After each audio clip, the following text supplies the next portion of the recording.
Seems as though life has come to an end. And at my hands, no less. I'm truly sorry. Uh, well, not really. If it weren't me, it would be one of the other characters in the vents, like my good friend Orville, or that weird pig patch fella. He's a strange one, I never fully understood him, but he's a good friend, has always good advice to bring. Life is a funny thing. It reminds me of a time I was with my good friend Orville. We were having lunch that day, and I believe it was his house. No, it was my house. He was coming over to me. And he arrived at the door, and he said to me, my friend, I made it, despite your directions. It turned out I'd given him very poor directions, and I laughed it off, realizing it was very foolish of me. So I welcomed him in, and I said to him, Orville, I say, welcome. I hope you're ready for an unforgettable luncheon. And of course he was. We had been excited about it for a while. Now, he went to sit down at the dinner table, so I went to check on the meal, and I was making one of these fancy roasts, It was, a honey glazed. Have you ever had that? Oh, you should try it. Oh, sometimes, you can't, because you're dead. But if you can, try it.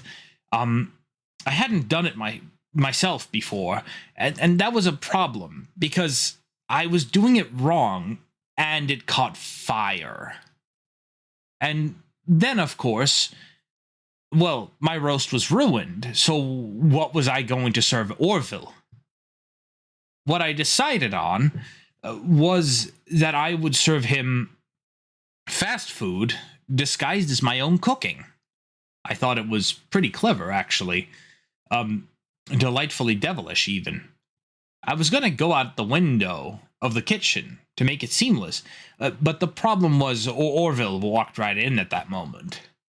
Orville was used to my home, so he thought it would be perfectly fine to peek in the kitchen.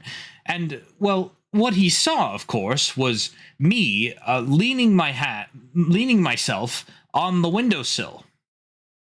So I quickly lied, and I said, Orville, I'm just stretching my calf on the windowsill. It's a new isometric exercise. Would you care to join me? Now, Orville, he was more concerned about the fact that there was smoke coming out of the oven. And I realized at that moment, well, rather, I lied. I thought I could lie with it and simply say, that's not smoke, that's steam. Steam from the steamed clams we're having. Steamed clams. I, of course, wasn't making steamed clams, but he seemed to buy it, so I decided to continue with what I was thinking of anyway. It was then I climbed out the window and went to the fast food place very fast, and I bought some hamburgers and some fries, and I came home and I put it on a tray, make it look all fancy. Then, I came out and served it to him, and I said, Orville, my friend, I hope you're ready for mouth-watering hamburgers. Of course, Orville, he was rather confused because he thought we were having steamed clams. And so I said to him that I said steamed hams. It's what I call hamburgers. Now, he didn't buy that entirely. He was confused. And he asked why I said that. So I said it was a regional dialect. He asked what region, and I said upstate New York. Well, he's from Utica, and he'd never heard the phrase steamed hams before, so I said it was an Albany expression. I've never really been to Albany, and neither is he, so I don't know if it is a real expression or not. Admittedly, I was just lying anyway. So we sat down to eat, and we had a bite, and he thought it was good, but he also said they were quite similar to the burgers they had at Candy's Burgers. No, I said they were patented Hippo burgers. Made by me, of course. An old family recipe. And he asked that that's for steamed hams, and I said yes to that, not realizing that the next thing he would say was, and you call these steamed hams despite the fact that they're obviously grilled. I realized he had kind of caught me there, so I didn't really know what to do. I stammered for a bit, as I remember, and then I quickly took a trip to the kitchen and came right back out.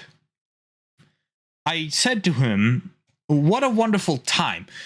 I'm pooped. A good time was had by all." And he, of course, thought, yeah, I should be going.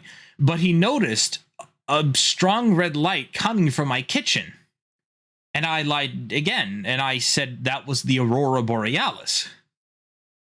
As I recall, he thought that was completely insane, and said to me, "Aurora Borealis?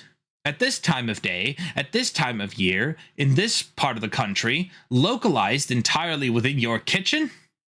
And I stuck to it, and he asked if he could see it, and I said no. I realize in hindsight, it wasn't the best lie I could come up with. As he was leaving, well, we heard Ned Bear, he's my friend, Ned, he was apparently in the house at the time, he was yelling out, "Hippo, the house is on fire." And I said to him, "No, Ned, that's just the Northern Lights." I don't know why I did that. I know that Orville said to me he thought that it was a delicious luncheon, that I was a little strange today, but that I steam a good ham. It was only then, while he was leaving, that I realized my mistake, and that I'd never turned the oven off. So the roast from before had been burning all this time, and my house caught fire.